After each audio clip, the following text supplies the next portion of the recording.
La relación entre los países de la Unión Europea no atraviesa su mejor momento. Alemania pide ayuda con el suministro de gas ante la crisis energética que ya atraviesa y que se recrudecerá en los próximos meses. España le extendió la mano, pero Francia ha bloqueado toda ayuda, negándose a construir los 200 kilómetros que quedan del gasoducto MidCat. Soy Belén Montes y hoy en el debate, ¿cómo convencer a Macron de que el MidCat es necesario? Hoy en el debate, el podcast diario de El Debate.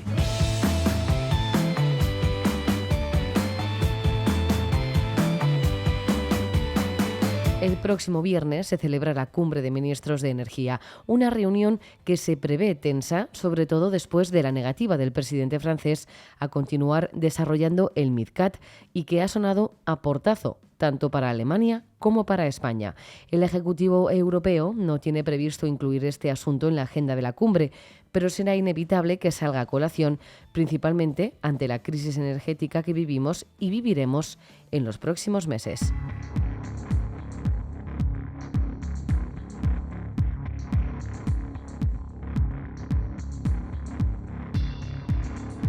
Europa quiere dejar de depender energéticamente de Rusia, pero de momento no va a poder ser.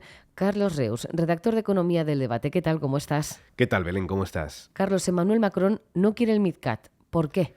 Bueno, pues para responder a esa pregunta, yo creo que primero debemos contextualizar un poco la situación. La invasión rusa de Ucrania, evidentemente, lo ha cambiado todo, y en especial debates enterrados hace años como la construcción de MidCat. Hay que recordar que este gasoducto llevaba años abandonado, solo está construido uno de los tramos, el inicial. Ahora esa crisis terrible de la energía le ha vuelto a dar valor y lo ha vuelto a incluir en este debate político. Si para algo ha servido, Belén, el debate sobre la procedencia o no de terminar esta tubería que une España con Francia y de allí iría a Alemania, es para quitarle la careta a más de un líder europeo. Uno de ellos es Macron. El presidente francés, como decías, ha rechazado el proyecto que no serviría más que para ayudar a Alemania a minimizar su dependencia del gas ruso. ¿Por qué lo ha hecho? La pregunta que todo el mundo se hace. Bueno, pues porque Francia tiene estrategia energética muy diferente, una estrategia energética propia a la del resto de la Unión Europea. Ellos apostaron todo a la energía nuclear y quieren proteger su inversión, quieren proteger su mercado, su modelo energético, y no están dispuestos a gastar ni un euro en una infraestructura que ellos en principio no van a utilizar. Además, MidCat se utilizaría inicialmente para transportar gas a Alemania, pero está diseñado para enviar hidrógeno en el futuro, una energía que compite con la nuclear y que podría reducir las opciones de Francia, que aspira a vender su energía nuclear al resto de países comunitarios durante los próximos años. Berlín esperaba contar con el gas procedente de España para minimizar su dependencia sobre Rusia y España afianzar su papel como zona estratégica energética. Al final, ni una cosa ni la otra. ¿Por qué Bruselas ha dado carpetazo a esta decisión? Bueno, así es. Europa se ha lavado las manos y ahí se aprecia el poder político que durante los últimos años ha ido ganando París en Bruselas. Para empezar, y esto hay que reconocerlo, la Comisión Europea sí incluyó el proyecto MidCat en el plan de desconexión rusa, el REPowerEU. Ahora dice que esa disputa deben resolverla los países involucrados, es decir, España, Alemania y Francia. En otras palabras, como muy bien decías, Belén, Europa da carpetazo al asunto. Von der Leyen quiere sacar adelante su propia propuesta de reforma del sistema eléctrico europeo y para ello necesita Francia, necesita el voto de Macron. El viernes se va a producir la cumbre de ministros de energía. De ella van a salir los próximos pasos de la Unión Europea para sobrevivir a los 2 próximos inviernos. Y si no hay un giro total de los acontecimientos, MidCat no estará en esa mesa de debate, al menos, Belén, de manera oficial. Macron defendió que los gasoductos de Irún y Larraú son suficientes. Carlos, ¿esto es así? Sí, son suficientes para suministrar gas en condiciones de relativa normalidad. Sin embargo, la capacidad máxima de los gasoductos no se diseña para situaciones normales, sino para picos de demanda extraordinarios derivados de una situación extrema. Y esa situación está cerca de producirse. Esta mañana, no sé si lo has visto, Gazprom, la energética pública rusa, ha difundido un vídeo de propaganda en el que confirmaba el cierre total e indefinido del gas a Europa. Sin ese gas, sin el gas ruso y con una ola de frío extraordinaria, ese gas procedente de un tercer gasoducto como pudiera ser MidCat se echará mucho en falta, sobre todo en Alemania. Así que la RAU e Irún pueden ser suficientes hoy o mañana, en pleno septiembre, con temperaturas suaves, pero en pleno invierno van a trabajar, lo van a hacer a pleno rendimiento. Carlos Reus, redactor de Economía del Debate. Muchas gracias. Gracias a ti, Belén, como siempre.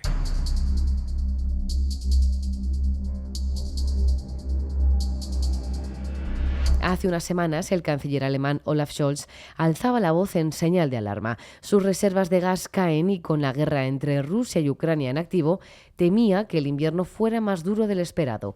Fue entonces cuando recordó que existía un gasoducto que se paralizó a la altura de Gerona y que ahora podría ser de gran ayuda siempre y cuando Francia fuera partidaria de continuar su construcción.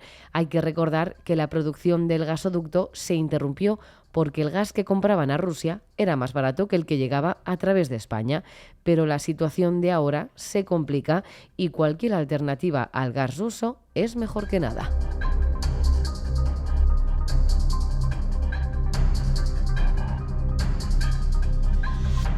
Bruselas puso sobre la mesa la posibilidad de retomar la construcción del MidCat.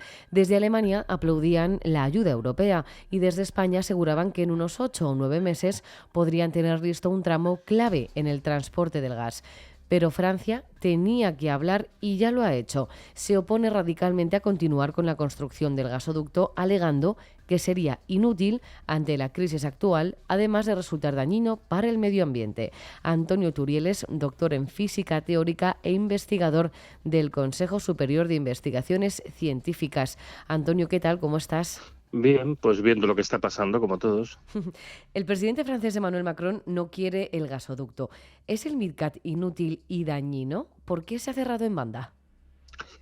Desde un punto de vista estratégico no es tan interesante para Francia. Pensemos que el gran interés del MidCat era sobre todo para Alemania, porque la idea es, aprovechándose de que España está bien abastecida de gas, sobre todo por las plantas de regasificación que tenemos en nuestro territorio. Pensemos que España tiene el 38% de toda la capacidad de regasificación de la Unión Europea, pues la idea es que Alemania pudiera tener un mejor suministro de gas. Pensemos también que Francia no utiliza tanto gas natural, no tiene tantas centrales de gas de ciclo combinado, porque ellos su gran apuesta ha sido la energía nuclear. Con lo cual realmente para Francia no parece tan interesante, aunque esto para mí es una visión un poco a corto plazo, porque Francia en este momento depende fortísimamente de la energía eléctrica que importa de Alemania e incluso de España, debido a que tiene un problema muy serio y tiene la mitad de sus centrales nucleares paradas. Pero bueno, también es verdad que desde el punto de vista ambiental, o lógicamente el consumo de mayor cantidad de gas natural es perjudicial en el sentido de que emite hay emisiones de CO2, porque evidentemente es un combustible fósil, y en ese sentido pues tienen razón, pero vaya, no es la razón por la que Francia se opone, se opone por sus intereses estratégicos. ¿Qué pasa entonces con Alemania, que pedía a gritos este gasoducto? ¿Qué otras alternativas le quedan sobre la mesa? Ninguna. O sea, hay que ser honestos. Yo creo que se está jugando mucho a hacer creer a la gente que vamos a encontrar alternativas a través del gas noruego, de Uzbekistán, de Turquía, de 1000 sitios, y también pues un poco la vía que podría venir del gas que está importando España, sobre todo Estados Unidos, y que podría llegar por aquí, ¿no? No es realista. Las cantidades de gas que al final puede conseguir Alemania por otros medios son las cantidades ridículas, ¿no? Antes de la guerra, en el año 2019, Rusia proveía 175.000 millones de metros cúbicos de gas a Europa cada año. Ahora están diciendo que el último año pues habían sido 155.000. Evidentemente, si pudiéramos, intentaríamos consumir más. Claro, las cantidades que estamos hablando aquí, que se puede proveer por otras vías, pues son 5, 8, 10. Claro, a comparar con 150 o 170 son auténticas ridiculeces, ¿no? Entonces, realmente tampoco es que esto fuera realmente a solucionar la situación, pero sí que serviría un poco pues para paliar los problemas que hay a nivel de Europa. Pero vamos, que aquí al final la única salida, lógicamente, es un descenso muy considerable del consumo. Con este carpetazo del gasoducto MidCat, ¿cómo pronosticas ahora que vaya a ser el invierno en Europa? Bueno, el MidCat nunca hubiera llegado a tiempo, eso hay que también tenerlo presente. Incluso en esos planes tan optimistas que se tenían desde España se hablaba de 8 o 9 meses, que además por la parte francesa estaríamos hablando de varios años. O sea que realmente esto no cambia la perspectiva. Yo he visto un informe que ha elaborado el operador de gas europeo, el SOGE, y en este informe pues ellos hacen una serie de consideraciones contando con el ahorro del 15% del gas de todos los países miembros, contando con que el invierno pues fuera moderado y demás, y utilizando las reservas, que como sabemos ahora mismo están al 80%, que era el objetivo, pues se podría conseguir sortear el invierno, suponiendo que el invierno fuera moderado, aunque eso sí, el mes de marzo algunos países tendrían sus reservas de gas a cero, lo cual no se puede hacer, porque entonces de repente no tienes ningún margen de maniobra delante de cualquier eventualidad.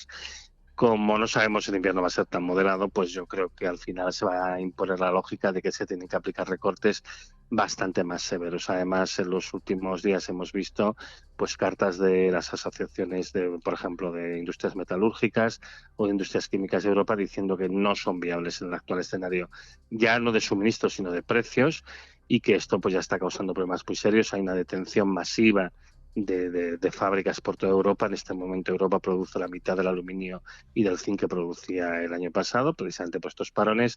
Las fábricas de fertilizantes operan a un solo 30%, las industrias químicas pues también están parando muchas unidades, y yo anticipo que al margen de los grandes problemas que va a haber para mantener la red eléctrica en su sitio, que va a haber problemas muy serios, porque los dos grandes estabilizadores de la electricidad son básicamente las centrales de gas de ciclo combinado y la hidroeléctrica, pero con la sequía que hay, la hidroeléctrica no se puede contar mucho con ella, o sea que dependemos completamente del gas y por eso estamos gastando más gas.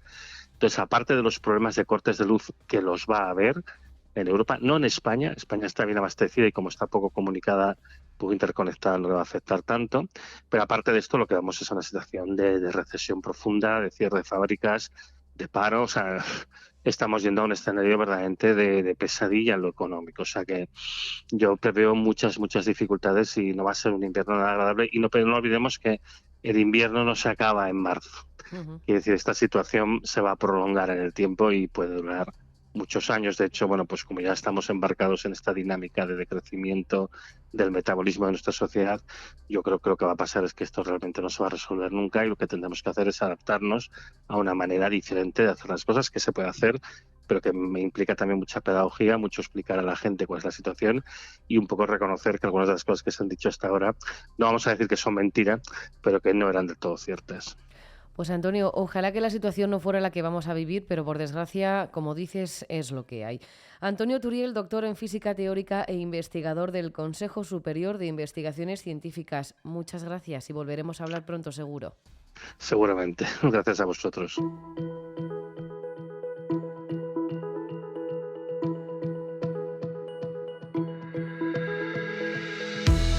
Macron dice no al MidCat, Bruselas da carpetazo al tema y la crisis energética sigue su curso, al igual que ocurre con la guerra entre Rusia y Ucrania. El invierno está a la vuelta de la esquina y de momento hay más problemas que soluciones sobre la mesa. Veremos qué es lo siguiente.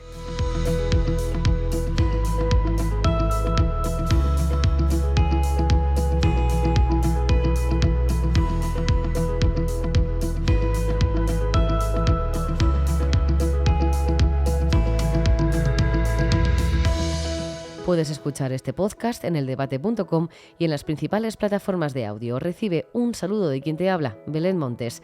Gracias por estar al otro lado. Adiós.